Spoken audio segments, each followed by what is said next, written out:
So welcome to W M classes. I hope आपको पहले वाले लेक्चर समझ आ रहे होंगे। आज का जो हमारा लेक्चर है यह है डाइस एंड क्यूब्स पे। तो सबसे पहले हम डाइस के बारे में थोड़ा सा जानेंगे, उसके ऊपर देखेंगे दो तीन टाइप के क्वेश्चन बनते हैं वो देख लेंगे।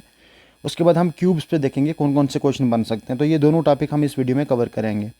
सबसे पहले अगर मैं डाइस की बात करूँ तो आपको पता है जो डाइस होती है आपने देखी भी होगी। वैसे डाइस जनरली इस टाइप की होती है, जैसे ये डाइस है, ठीक है। तो जिस पे हमने देखा है यहाँ पे, जैसे मान लो यहाँ पे इसने डॉट दे के रखा है, 1 डॉट 2 डॉट, यहाँ पे 6 डॉट दे के रखे हैं।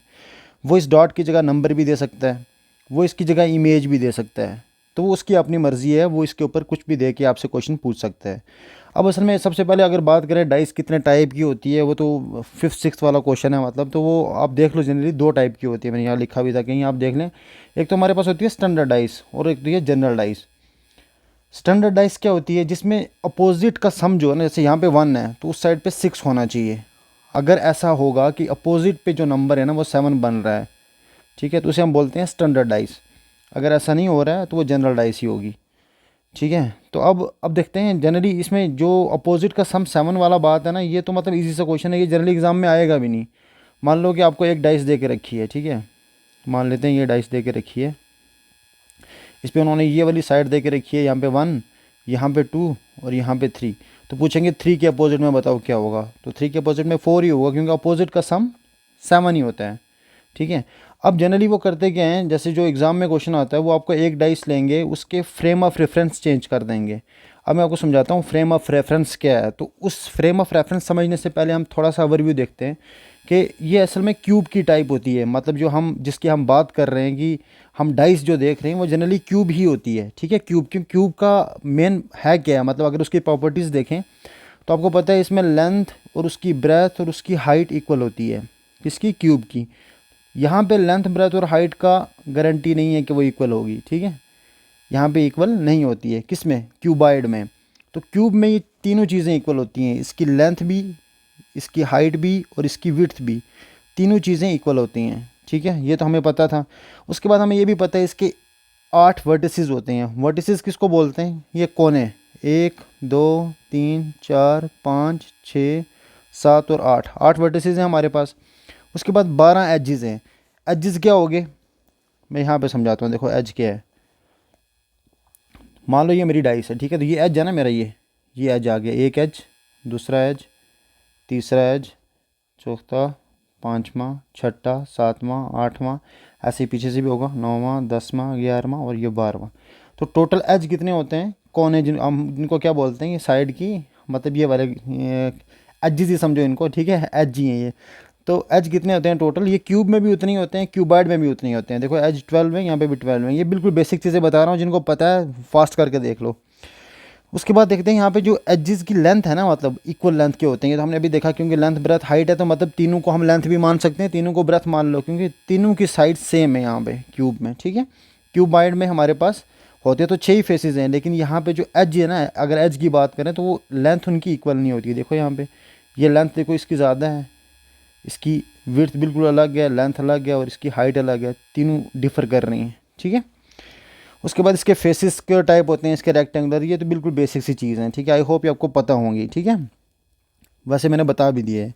अब अगर हम बात करते हैं, अब इसमें जैसे अपोजिट साइड का एरिया बराबर होता है, तो इसमें हर एक साइड का एरिया बराबर होता है। मतलब जैसे इस क्यूब की जो एक साइड है ना, उसका जितना एरिया होगा दूसरी साइड का भी उतना ही एरिया होगा, ठीक है।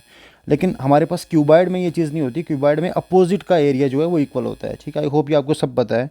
अब हम आते हैं सीधा किस पे, हाँ, हमारी डाइस पे। तो डाइस पे जनरली आपको क्या चीज़ें याद रखनी है, देखो डाइस पे आप दो चीज़ें याद रखो। पहली चीज़ क्या याद रखनी है आपको, कि each face is opposite to one face. देखो कोई भी फेस है ना, उसके अपोजिट में आपको सिर्फ एक ही फेस मिलेगा। ये तो क्यूब की खासियत है ना। मान लो ये वाला फेस है, इसके अपोजिट में कितने फेस हैं, एक ही फेस है जो उस साइड पे है, ठीक है।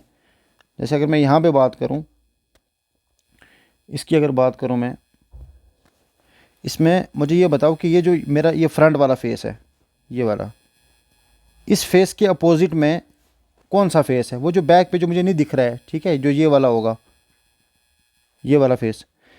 अब इसके एडजेसेंट में पूछूं तो वो कितने हैं, एक तो ये आ गया, एक ये आ गया, एक इसके नीचे है और एक इसके नीचे, एक से साइड पे, मतलब जो एज शेयर कर रहे हैं ना उनको हम एडजेसेंट बोल रहे हैं। एडजेसेंट हो गया साथ वाला, तो इसके इस फेस के साथ में कितने फेस टच हो रहे हैं, ये इंपॉर्टेंट है समझना। अगर आपको ये समझ आ गया, अब क्यूब कुछ भी नहीं होगा आपके सामने, मतलब ये जितना भी डाइस के क्वेश्चन हैं। तो इस फेस के एडजेसेंट में मेरे पास 4 फेसेस हैं, ठीक है, और इसके अपोजिट में मेरे पास एक ही फेस है। आई होप आपको ये क्लियर हो गया होगा, ठीक है। अब हम बात करते हैं, मैंने क्या बताया था, 2 चीज़ें याद रखनी। एक आ गया each face is opposite to single face, मतलब one face only, and each face is adjacent to 4 faces. ये क्लियर हो गया आपको। अब देखो, अब जितने भी क्वेश्चन इसमें आएंगे ना, जनरली वो होता है क्या, वो फ्रेम ऑफ रेफरेंस चेंज कर देते हैं। मान लो आपके पास कोई एक डाइस है, जैसे मान लेता हूँ मेरे पास ये डाइस थी, ये वाली डाइस है, ठीक है, इस पे कोई नंबर लिखा हुआ है 1 4 6 मान लो, ठीक है।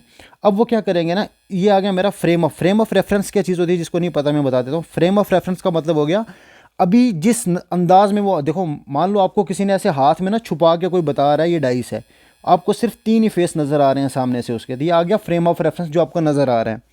अब वो क्या करेगा, उसको थोड़ा सा घुमा देगा, फिर दोबारा आपके सामने ले आएगा। अब अलग कोई और फेस आपके सामने होगा, तो वो फ्रेम ऑफ रेफरेंस चेंज हो जाएगा। मान लो यहाँ पे 2 दिखा रहा है, यहाँ पे 1 ही दिखा रहा है, और पूछ रहा है यहाँ पे मान लो 3 है, ठीक है, एग्जाम्पल के तौर पे बात कर रहे हैं।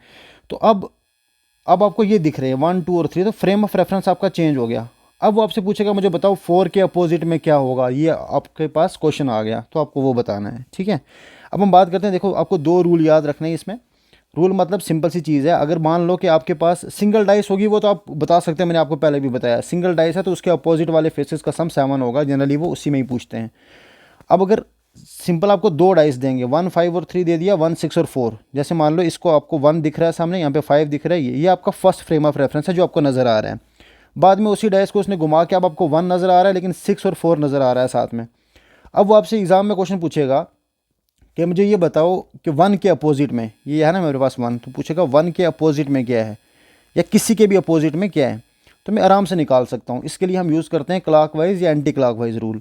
वो क्या बोलते हैं समझना, वो क्या बोलता है कि जैसे मान लो आपके पास ये वाली जो डाइस थी ना, ये मेरे पास मान लो 2 डाइस थी, ठीक है, ये 2 डाइस थी। अब आपको क्या करना है, 2 डाइस दे के रखी हैं, 3 दे के रखी हैं, 4 दे के रखी हैं, कोई फ़र्क नहीं पड़ता। सबसे पहले आपको देखना है इनमें कुछ कॉमन है क्या, जो ऐसा नंबर जो दोनों में हो। देखो यहाँ पे 1 भी है, यहाँ पे भी 1 है, कोई और कॉमन है, 3 यहाँ पे है, यहाँ पे नहीं है, 5 यहाँ पे है, यहाँ पे नहीं है, मतलब 1 कॉमन मिल गया। आपको एक नंबर कॉमन मिलना चाहिए बस। जो आपको कॉमन मिल गया उसको ऐसे लिख लो कि कॉमन आपको 1 मिल गया है, ठीक है, यह आ गया आपका कॉमन। ऊपर भी लिख लिया, नीचे भी लिख दिया, नहीं लिखोगे आपकी अपनी मर्ज़ी है। ये आपका आपने ये लिख दिया 1 आपका कॉमन है। उसके बाद आपको क्या करना है, क्लॉकवाइज घूमो या एंटी क्लॉकवाइज, ठीक है, मतलब आप ऐसे घूमो, ऐसे घूमो या ऐसे घुमाओ, लेकिन इस 1 के बाद घूमो। इस 1 के बाद क्या आ रहा है यहाँ पे 5, इस 5 के बाद यहाँ पे क्या आ रहा है 3, फिर ये 1 आ रहा है, तो 1 5 3 अगर मैं क्लॉकवाइज जा रहा हूँ तो मैं यहाँ पे लिखूँगा 1 5 3। इसमें भी मुझे ऐसे ही घूमना है, 1 के बाद 6 पे जाना है, 6 के बाद 4 पे जाना, 4 के बाद वापस 1 पे आना है, 1 6 और 4 चला गया मैं 1 5 3 1 6 4। अब आपको क्या करना है, देखो ये था मेरा कॉमन जो मुझे इन दोनों में मिला हुआ था। उसके बाद जो मेरा आ गया 5 3 6 4, इसका मतलब ये हो गया कि 5 is opposite to 6, 3 is opposite to 4। तो मुझे ये मिल गया कि 3 के अपोजिट में 4 है, 5 के अपोजिट में 6 है। अगर मुझे एग्जाम में क्वेश्चन पूछा होता कि 4 के अपोजिट बताओ क्या है, तो मैं 3 लिखता, 5 के अपोजिट 6 लिखता। लेकिन अगर वो पूछेगा 1 के अपोजिट क्या है, तो मुझे बताओ इसमें बच क्या गया है, सिर्फ 1 भी है, 3 भी है, 4 भी है, 5 भी है, 6 भी है, सिर्फ 2 बचा हुआ है। तो जो बचा हुआ है वो इस 1 के अपोजिट में होगा। आई होप आपको समझ में आ गया है। अब आप कोई भी क्वेश्चन ट्राई करो, आपका आराम से निकल जाएगा। जैसे मान लो ये वाला डाइस दिया है, ठीक है, ये पूछ रहा है, मान लो यहाँ पे पूछेगा कि 6 के अपोजिट में क्या है, ठीक है, ये आप देखना सेकंड टाइप है एक किस्म की। तो ये पूछेगा 6 के अपोजिट में, मान लो मुझे पूछ रहा है कि 6 के अपोजिट में क्या आएगा, तो मुझे सिंपल क्या करना है, मुझे सिर्फ क्लॉकवाइज जाना है इसमें। अब मैं देखूंगा कॉमन है कोई, देखो इसमें 1 1 दे के रखा है, कॉमन है यहाँ पे, लेकिन 6 6 भी कॉमन है। तो याद रखना ये आ गई हमारी सेकंड टाइप। पहली वाली टाइप क्या थी कि जिसमें फ्रेम ऑफ रेफरेंस में हमारी एक साइड इक्वल थी, मतलब यहाँ पे 1 था, यहाँ पे भी 1 था। जब फ्रेम ऑफ रेफरेंस में हमारे पास एक साइड इक्वल होती है तो हम क्लॉकवाइज रूल चलते हैं। लेकिन अगर मान लो कि हमारे पास फ्रेम ऑफ रेफरेंस में दो साइड्स जो हैं वो इक्वल आ जाएं, जैसे इसमें ये दो साइड्स इक्वल आ गई हैं, तो इसमें याद रखना जो भी आपके पास बचा हुआ है ना वो हमेशा आपस में अपोजिट होगा, मतलब 2 इज़ अपोजिट टू 4। ये चीज़ याद रखना बस। ठीक है, आई होप आपको समझ में आ गया होगा। तो इसमें जनरली यही क्वेश्चन पूछेंगे, बताओ 2 के अपोजिट में क्या होगा। ठीक है, अब देखो 2 के अपोजिट में अगर 4 आ गया है, 2 के अपोजिट में 4 आ गया, अब मैं पूछ रहा हूँ 1 के अपोजिट में क्या होगा या फिर इसके अपोजिट में क्या होगा। तो सिंपल आप जैसे हमने पहले लिखा था वैसे भी लिख सकते थे, लेकिन उसकी ज़रूरत नहीं है। जब आपके पास दो फ्रेम ऑफ रेफरेंस हों तो दो फ्रेम ऑफ रेफरेंस में जो चीज़ बच जाती है वो आपस में अपोजिट होती है। आई होप आपको यहाँ तक समझ में आ गया होगा। अब हम एक काम करते हैं, इसी के बेसिस पे एक दो क्वेश्चन और ट्राई कर लेते हैं ताकि आपको क्लियर हो जाए, ताकि मतलब ऐसा ना हो कि एग्ज़ाम में आपको लगे कि मुझे क्वेश्चन समझ नहीं आ रहा है। या फिर तो मैं सारी टाइप्स इसको बता देता हूँ आपको कि जनरली एग्ज़ाम में कितनी टाइप के क्वेश्चन इसमें आ सकते हैं आपको। ठीक है, जैसे एक ये क्वेश्चन करें हम ज़रा, इसमें क्या बता के रखा है ये बिल्कुल देखो, इसमें तो एक ही साइड कॉमन है, ये 2 2 कॉमन है। ज़रा इसको करो, बताओ किसके अपोजिट में क्या होगा। अब आपको पेन यूज़ करने की भी ज़रूरत नहीं पड़नी चाहिए। देखो 2 के बाद क्लॉकवाइज जाओगे तो 6 1 आएगा, लिखो 2 6 1। यहाँ पे 2 के बाद क्लॉकवाइज जाओगे तो 5 3 आएगा। देखो ऐसे जा रहे हो ना आप, ऐसे 5 3 आएगा, मतलब 6 के अपोजिट में 5 है, 1 के अपोजिट में 3 है, तो 2 के अपोजिट में क्या बचेगा पीछे 4। हो गया आंसर ये। अब मान लो ये वाला क्वेश्चन है और इसमें आपको पूछ के रखा है कि ये बताओ, इसमें क्वेश्चन दे के रखा है अपोजिट टू फेस 1। मान लो कि इसमें पूछा हुआ है कि 1 के अपोजिट में बताओ क्या आएगा। इन 3 डाइस हैं आपके पास, 3 फ्रेम ऑफ रेफरेंस हैं, ये बताओ 1 के अपोजिट में क्या आएगा। यहाँ पे ये पूछा 1 के अपोजिट में क्या। आप सिंपल पहले दो किसी को उठा लो, एक इसको उठा लो एक इसको। इसमें देखो कॉमन क्या है, 2 भी कॉमन है, 4 भी कॉमन है। देखो 2 और 4 कॉमन है इसमें। इसका मतलब यहाँ से हमें क्या पता चल गया कि 3 के अपोजिट में क्या होगा 6, अगर मैं इन दोनों की बात करूँ। ठीक है, यहाँ तक क्लियर हो गया। उसके बाद इसको और इसको पकड़ लो, यहाँ पे क्या था 2, यहाँ पे था 4। अब देखो 2 यहाँ पे भी है, 2 यहाँ पे भी है, तो मैं 2 से ना क्लॉकवाइज जाऊँगा बिल्कुल। ठीक है, 2 के बाद क्या करूँगा क्लॉकवाइज, 2 के बाद जाऊँगा 6 और 4। यहाँ पे भी 2 के बाद क्लॉकवाइज जाऊँगा तो पहले 3 आएगा फिर 1 आएगा। ठीक है, अब देखो 6 के अपोजिट में क्या है 3, मुझे पहले भी पता है वहाँ से भी, और 4 के अपोजिट में क्या है 1। इसका मतलब 2 के अपोजिट में क्या होगा यहाँ पे 5। तो हम मुझे क्वेश्चन में पूछ के रखा था कि 1 के अपोजिट में बताओ क्या है, तो 1 के अपोजिट में 4 होगा। आई होप आपको समझ में आ गया होगा। इसमें कोई बड़ा उतना साइंस नहीं है, सिंपल आपको क्या करना है क्लॉकवाइज या एंटी क्लॉकवाइज जाओ, लेकिन पहले देख लो कि सिर्फ कॉमन एक होना चाहिए, फ्रेम ऑफ रेफरेंस में एक फेस कॉमन होना चाहिए। तो अगर एक फेस कॉमन है तो क्लॉकवाइज या एंटी क्लॉकवाइज चले जाओ तो आंसर सेम आ जाएगा। या फिर आपको दो फेस कॉमन लग रहे हैं तो सीधा बता सकते हो कि 3 के अपोजिट में 6 होगा। अगर क्वेश्चन में इसमें पूछ के रखता 3 के अपोजिट में क्या तो मैं सीधा लिख देता। ठीक है, 3 के अपोजिट में 6, लेकिन जनरली बेटर ये रहता है कि आप तीनों को निकाल के अलग अलग देख सकते हो आराम से। ठीक है, आई होप आपको समझ में आ गया होगा, इसमें उतना कोई बड़ा है नहीं है। उसके बाद हम देखते हैं ओपन डाइस के क्वेश्चन आते हैं। ओपन डाइस का मतलब ये तो हमने देखा क्लोज डाइस थी इसमें पूरी की पूरी, वो डाइस को ओपन करके भी दे सकता है। उससे पहले मुझे एक क्वेश्चन बताओ, जैसे मान लो ये दो डाइस है मेरे पास, एक डाइस है ये, इस पर यहाँ पे लिखा है 1 3 6, और इसी का फ्रेम ऑफ रेफरेंस चेंज करके अब मेरे पास जो डाइस नज़र आ रही है वो मान लो मेरा उतना अच्छा नहीं है डायग्राम ये ड्राइंग, तो उसके लिए सॉरी। ये 1 और 5 मान लो दे के रखा है। मुझे ये बताओ 5 के अपोजिट में क्या आएगा। तो अब सिंपल आपको ज़्यादा कुछ करना ही नहीं है, 1 और 6 इसमें देखो ना, 1 और 6 दो फ्रेम ऑफ रेफरेंस कॉमन है, तो 3 के अपोजिट में क्या आएगा 5। ठीक है, अब देखो ओपन डाइस के क्वेश्चन जनरली कैसे आते हैं, वो क्या करेंगे डाइस को खोल के दे देंगे ऐसे। ठीक है, मान लो ये डाइस खोल के दे दी और इसके ये 4 साइड दे दी 1 2 3 और 4। यहाँ पे उन्होंने लिख दिया CBAD, यहाँ पे लिख दिया E, और यहाँ पे हो जाएगा हमारा F। देखो टोटल काउंट करो 1 2 3 4 5 6, तो हमारे पास कितने फेस होते हैं टोटल 6 ही। तो अब मुझे ये बताओ कि जैसे मान लो ये क्वेश्चन दे के रखा है, ठीक है, अब वो मुझसे पूछ रहे हैं बताओ C के अपोजिट में क्या होगा, या वो पूछ रहे हैं B के अपोजिट में बताओ क्या होगा, या पूछें F के अपोजिट में क्या होगा। तो आपको सिंपल जब भी ओपन डाइस दिखे तो खुश हो जाना, क्योंकि इसमें एक चीज़ याद रखना, जो अल्टरनेट वाले होते हैं ना, लिख लो ये चाहे, alternate faces would be opposite to each other.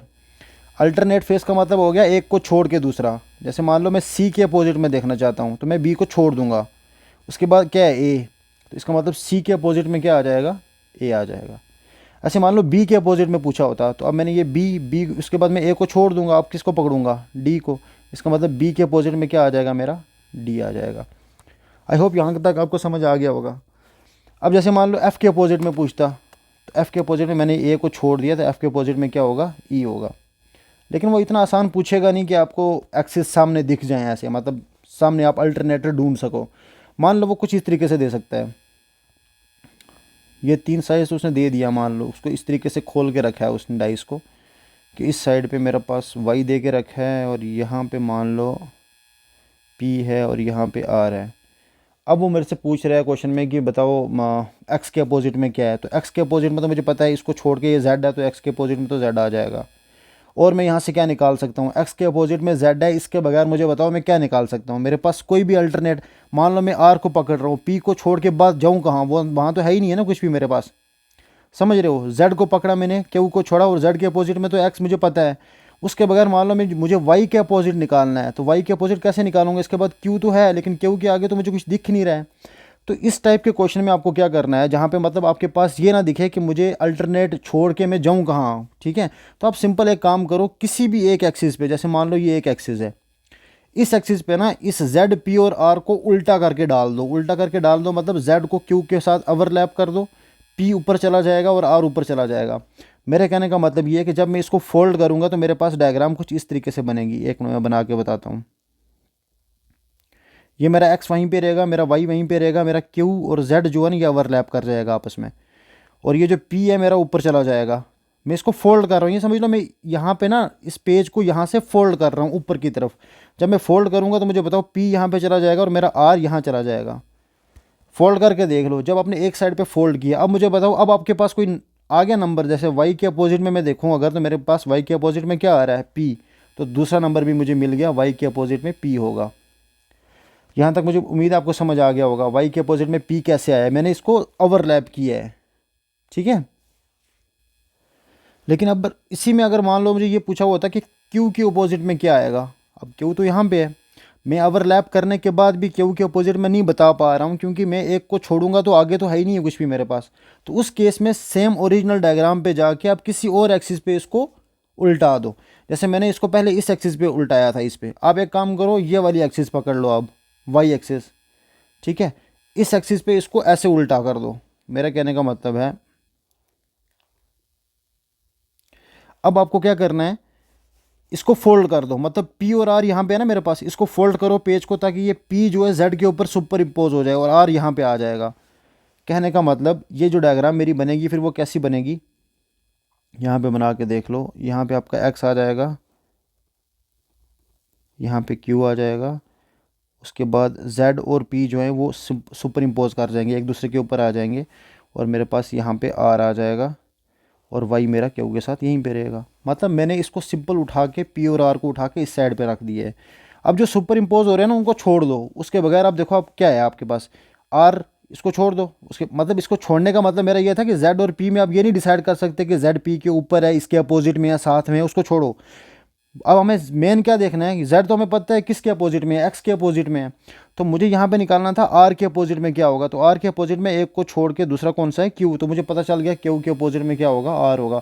तो मैं किसी भी फेस को पता कर सकता हूँ। अगर मेरे पास नहीं समझ आ रही है तो सिंपल क्या करना है, कोई एक लाइन ड्रा करो ऐसे, लेकिन वो एक्स एक्सिस या वाई एक्सिस ही होनी चाहिए। मतलब ऐसा ना हो कि आप लाइन ऐसे करके फिर ऐसे कर रहे हो, मतलब ऐसी लाइन नहीं होनी चाहिए, लाइन होनी चाहिए, ठीक है। ऐसे कुछ भी जिग जैग नहीं ड्रा करना है। किसी भी लाइन के ऊपर उस पेज को फोल्ड करो, जो सुपर इम्पोज करेगा उसके बाद दूसरा जो साथ में आएगा, फिर वहाँ से आपका आंसर आराम से निकल सकता है। आई होप आपको समझ में आ गया होगा, मैंने ज़्यादा लेंथी खींच दिया है इस चीज़ को, ठीक है। तो ये होते हैं हमारे पास जनरली 2 क्वेश्चन जो डाइस में आते हैं, या तो ओपन डाइस पे क्वेश्चन आता है या फिर ऐसे मतलब इस पे आएगा। तो इस पे जब आएगा तो जितने मर्जी वो डाइस दे के रखे उससे कोई फ़र्क नहीं पड़ता है। किसी भी 2 डाइस को पकड़ लो, मान लो 3 की जगह 4 दे के रखी होती है, 1 2 3 4 दे दिए उसने, तो उसमें आपको क्या करना है, पहले इन दोनों को देख लो, फिर इन दोनों को देख लो, फिर इन दोनों को देख लो, तो आपको कॉमन दिख जाएंगे तीनों में, ठीक है।